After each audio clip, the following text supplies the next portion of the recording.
Hello everyone, my name is Sarika Dwivedi और मैं आप सभी लोगों का अनअकैडमी शिक्षा के इस यूट्यूब चैनल पर बहुत बहुत स्वागत करती हूँ। आज मैं आप सभी लोगों के लिए लेकर के आई हूँ एक बहुत ही इम्पोर्टेंट टॉपिक, प्लांट किंगडम, जिससे आपके सभी एग्जाम के लिए ये टॉपिक बहुत ही इम्पोर्टेंट है और इससे क्वेश्चन भी हर एक एग्जाम में पूछे जाते हैं। तो इसी को ही डिटेल में आज की क्लास में हम लोग पढ़ेंगे। तो सबसे पहले बात करेंगे कि प्लांट्स क्या होते हैं या फिर एक प्लांट किंगडम है तो फिर ये होते क्या है, पौधे होते क्या है। तो सबसे पहले प्लांटी पौधे के बारे में बात करेंगे। तो ये क्या एक कोशिकीय होते हैं या फिर बहुकोशिकीय होते हैं या फिर इनमें सेल कौन सी पाई जाती है और ये एनिमल से डिफरेंट कैसे हैं। तो सबसे पहले तो हम इन चीज़ों के बारे में डिस्कस करेंगे। तो पौधे की बात किया जाए तो सबसे पहले आप सभी लोग जानते हो कि प्लांट हमारे बहुकोशिकीय होते हैं, मल्टी सेलुलर होते हैं, बहुत सारी कोशिकाओं से मिल करके ये बने हुए होते हैं। और सेल की बात करेंगे कि ये हमारे यूकैरियोटिक सेल्स होते हैं। यूकैरियोटिक मीन्स कि क्या है, ये बहुत ज़्यादा विकसित है और इनमें जो केंद्रक होता है वो पूर्णतः विकसित हो चुका है। इस वजह से इनमें सेल कौन सा होता है, यूकैरियोटिक सेल होता है। साथ में इनमें जो है सेल वॉल भी इसमें पाई जाती है। आप सभी लोग जानते होंगे कि प्लांट सेल में और एनिमल सेल में सबसे बड़ा डिफरेंस यही है कि प्लांट में आपका सेल वॉल पाया जाता है, जो कि किसका बना हुआ होता है, तो ये आपका सेलुलोज का बना हुआ प्लांट सेल इसमें पाया जाता है। इम्पॉर्टेंट पॉइंट है क्योंकि ये बहुत सारे एग्जाम में पूछा गया है। इसके अलावा नेचर में हमारे प्लांट कैसे होते हैं, आप सभी जानते हो। नेचर में हमारे प्लांट स्वपोषी होते हैं, जो कि अपना भोजन स्वयं बना लेते हैं फोटोसिंथेसिस प्रोसेस के द्वारा। पर हाँ, कुछ पौधे हमारे ऐसे भी होते हैं जो कि परपोषी होते हैं, किसी ना किसी पर डिपेंड होते हैं किसी ना किसी चीज़ के लिए।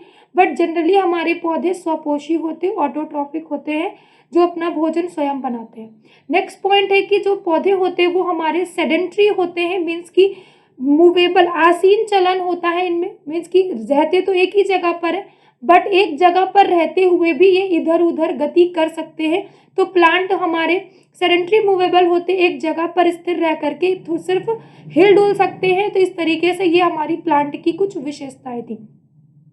इस प्लांट किंगडम के बारे में बात करेंगे कि तो आपको पता होगा कि आज भी और आज से पहले भी बहुत सारे तरीके के पौधे हमारे पाए जाते थे, उनकी कुछ ना कुछ विशेषताएं होती थी।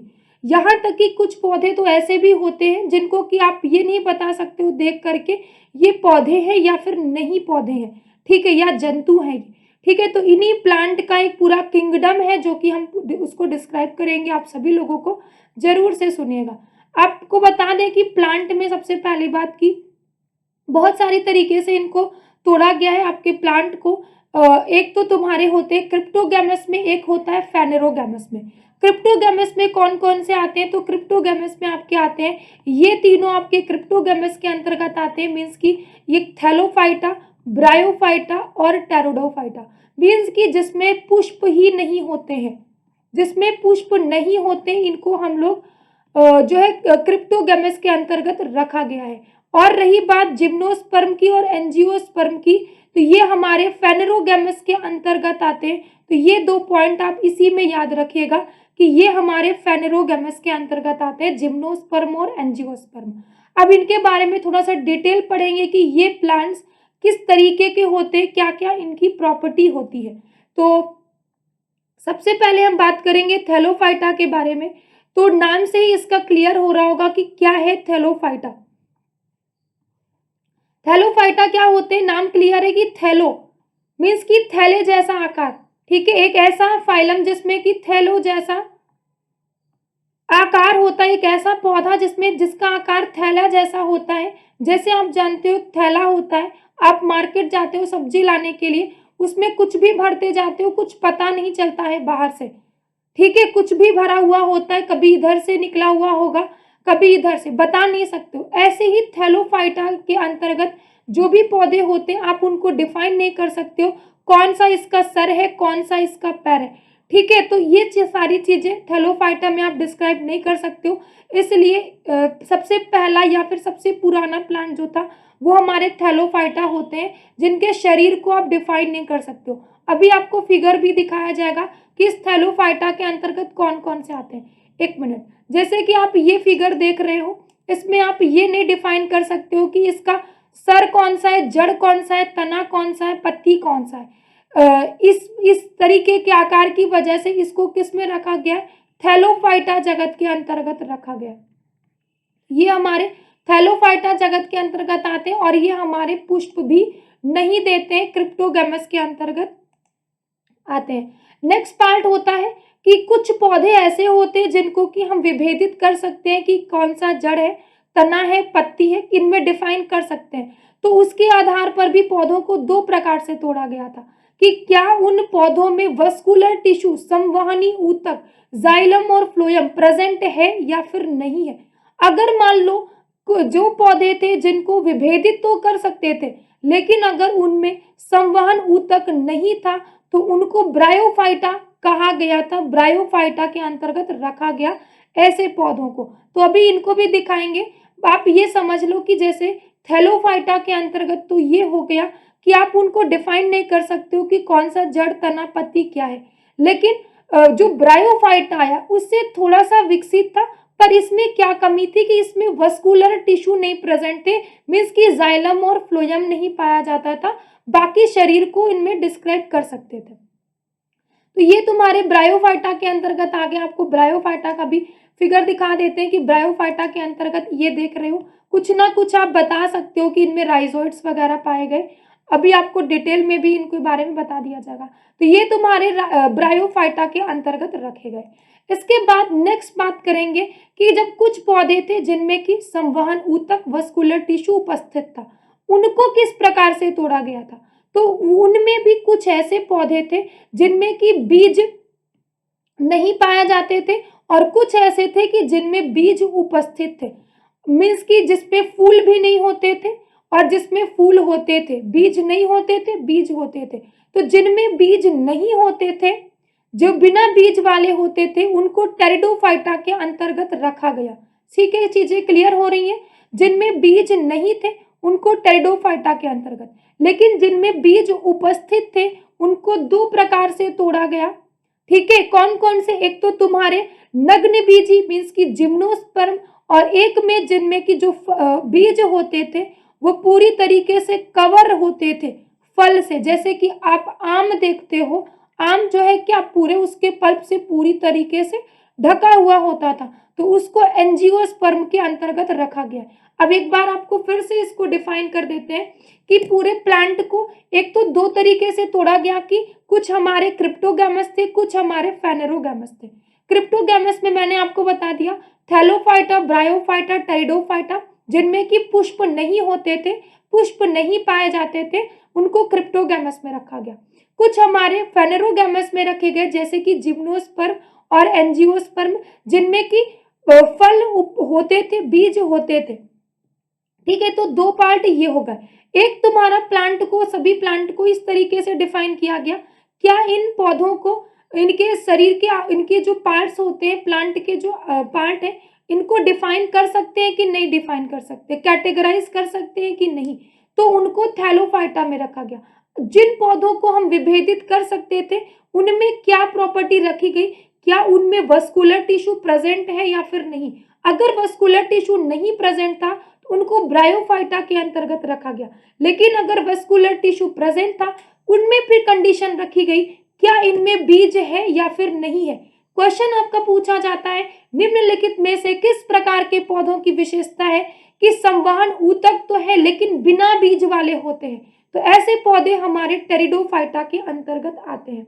नेक्स्ट है, अगर मान लो तुम्हारा संवहन ऊतक है और बीज भी उपस्थित होते हैं, इसमें क्या कंडीशन रखी गई, क्या इनके बीज सिर्फ बीज ही थे, कवरिंग नहीं थी या फिर कवरिंग थी। तो अगर उनमें कवरिंग नहीं थी तो उनको जिम्नोस्पर्म के अंतर्गत रखा गया। अगर फल बीज बंद रहते थे, फलों से बीज बंद रहते थे, उनको एंजियोस्पर्म में रखा गया। फिर इन एंजियोस्पर्म को दो प्रकार से कैटेगराइज किया गया कि ये बीज तुम्हारे दो बीज पत्री, ये जो फल है तुम्हारा, पौधा है तुम्हारा, दो बीज पत्री है या फिर एक बीज पत्री है। तो दो बीज पत्री वाले को द्विबीज पत्री और एक बीज पत्री वाले को एक बीज पत्री के अंतर्गत रखा गया था। आई होप ये सारी चीजें क्लियर हो गई होंगी। इनको थोड़ा सा ऐसे भी देख लेते हैं कि जो पौधे थे जिनके बॉडी पार्ट्स को हम डिफरेंशिएट नहीं कर सकते थे उनको थैलोफाइटा कहा गया, और जिनको डिफरेंशिएट कर सकते थे उनको दो पार्ट में तोड़ा गया। क्या उनमें वस्कुलर टिश्यू प्रेजेंट नहीं है या फिर है? अगर वस्कुलर टिश्यू प्रेजेंट नहीं है तो उनको ब्रायोफाइटा में रखा गया। अगर उनमें वस्कुलर टिश्यू प्रेजेंट है तो उनको दो पार्ट से तोड़ा गया। क्या वो सीड प्रोड्यूस करते हैं कि नहीं करते हैं? ठीक है, अगर सीड प्रोड्यूस नहीं करते हैं तो वो तुम्हारे क्रिप्टोगैमस मीन्स की इसमें ये हमारे टेरिडोफाइटा के अंतर्गत आ जाएंगे। ठीक है, टेरिडोफाइटा के अंतर्गत। और अगर वो बीज प्रोड्यूस कर रहे हैं मीन्स की फेनोरोगैमस में, तो क्या वो उनका सीड जो उनका बीज जो है वो नेक्ड रहेगा, खुला रहेगा, सिर्फ बीज ही रहेगा, कवरिंग नहीं होगी, तो उनको जिम्नोस्पर्म में। अगर उनका सीड कवर्ड है तो उसको एंजियोस्पर्म में रखा जाएगा। आई होप आपको ये चीजें क्लियर हो गई होंगी। अगर फिर भी इनमें कोई डाउट रहती है तो आप कमेंट सेक्शन में लिख करके मुझसे पूछ सकते हो। ठीक है, नेक्स्ट पे चलेंगे, आपको कुछ एग्जांपल दिखा देते हैं थैलोफाइटा में। थैलोफाइटा में आपका कौन कौन सा आ जाएगा? अल्वा, यूलोथ्रिक्स, क्लैडोफोरा, स्पायरोगायरा, ये सभी आपके थैलोफाइटा के अंतर्गत आते हैं। इस तरीके के प्लांट्स आपको ब्रायोफाइटा में देखने को मिलते हैं। ये आपको क्रिप्टोगैमस में मीन्स की ये आपको टेरिडोफाइटा में देखने को मिलते हैं। टेरिडोफाइटा की क्या विशेषता बताई मैंने कि इसमें बीज नहीं होते हैं। ठीक है, इसमें बीज नहीं होते हैं। और इनकी क्या विशेषता होती है? बाकी इसमें संवहन ऊतक उपस्थित होता है, वस्कुलर टिश्यू प्रेजेंट होता है, संवहन ऊतक इसमें उपस्थित होता है। ये इनकी विशेषता होती है। नेक्स्ट देखेंगे, ये आपके कौन से आ जाएंगे? ये आपके आ जाएंगे अनावृत बीजी के अंतर्गत। अनावृत बीजी मीन्स की जिम्नोस्पर्म के अंतर्गत, जिम्नोस्पर्म के अंतर्गत आ जाएंगे, जिसमें कि बीज तो होते हैं, बीज होते हैं लेकिन कवरिंग नहीं होती है, बीज में कवरिंग नहीं होती है। तो ये हमारे जिम्नोस्पर्म के अंतर्गत आ जाएंगे, अनावृत बीजी के अंतर्गत। नेक्स्ट देखेंगे, जैसे कि हमारे कलरफुल फ्लावर्स दिखते हैं जिनमें बीज भी होता है, कवरिंग भी होती, बीज में क्या होती? कवरिंग होती है, वो हमारे एंजियोस्पर्म के अंतर्गत आ जाएंगे। जैसे कि आप आम वगैरह को देख सकते हो। जितने भी आपके वुडी प्लांट्स होते हैं वो सारे आपके एंजियोस्पर्म के अंतर्गत आ जाएंगे। जितने फ्लावरिंग वाले प्लांट्स होते हैं जिनमें कि बीज आपका कवर होता है वो तुम्हारा आपका एंजियोस्पर्म के अंतर्गत आता है। आई होप आपको ये सारी चीजें क्लियर हो गई होंगी। इससे रिलेटेड कोई डाउट रहता है तो आप मुझसे पूछ सकते हो। तो क्लास कैसी लगी कमेंट सेक्शन में जरूर से बताइएगा। आपको ये इन्फॉर्मेशन आपको ये पहले से पता थी या नहीं पता थी? अगर आपने कुछ नया सीखा हो तो जरूर से लिख करके बताइएगा। और अच्छा लगा हो तो कमेंट सेक्शन में जरूर बताइएगा कि आपको कौन सा वाला पार्ट सबसे अच्छा लगा। Thank you so much, take care, bye bye.